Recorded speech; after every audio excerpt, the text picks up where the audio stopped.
If you haven't been watching The Chosen, I would like to encourage you to start watching it. It's a pretty neat series as it gets into the life of the people that Jesus chose to be his disciples. I love it. In fact, my wife and I are in a study with another couple that we are going through that. There's actually workbooks that you can buy with study questions, and it's pretty cool. And the reason I'm bringing that up is I wanted to bring up something that came up in one of our studies, and I like this. How do you know that you are worthy? Worthy to be chosen by God, worthy to inherit the kingdom of heaven. You know, if you ask people that question, I bet you a lot of people will say, well, I'm actually a pretty good person. As I heard today in church, what's the bar for how good you have to be? A lot of people, if you think about good people, they might mention Billy Graham, Mother Teresa. What if I told you that even they aren't worthy? You might be thinking, man, if they're not worthy, what does that make me? I love this verse from Ephesians 2. For by grace are you saved through faith, and that not of yourselves. It is a gift of God, not of works, so that no one can boast. Isn't that a great verse? In this Bible study, we said this.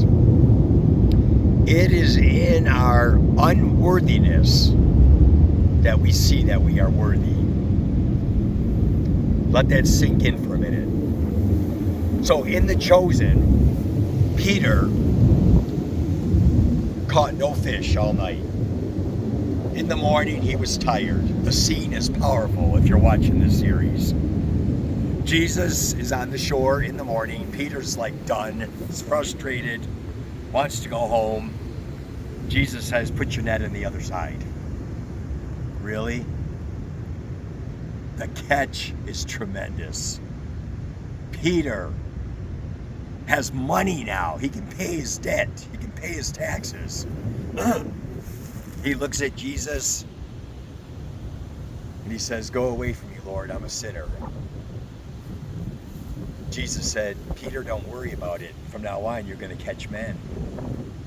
Jesus was telling Peter he was worth it. See, it was when Peter recognized that he was unworthy that made him worthy. See, I worry more about people who think they're something. You hear people all the time talk about, well, he's a good person.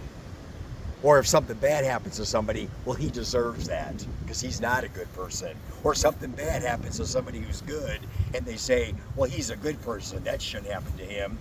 That's how we operate in the world. Good people should be rewarded. Bad people should be punished. What if I told you we were all bad? We're all sinners. We're all guilty. God said that if we sin in one point of the law, we're guilty of all of it. One sin is as bad as another. It's in our unworthiness that we see that we are worthy. What do I mean by that? It's when we say, Lord, I'm a sinner. I need you.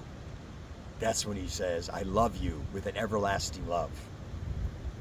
I came for you, to die for you, to give you eternal life. It's my gift to you. Isn't that good news? I mean, isn't that news that should just make us jump up and down? We're saved by God's grace. We are spared from an eternity without God. He chose us. We're his chosen. I love it. It's in our unworthiness that we see that we are worthy.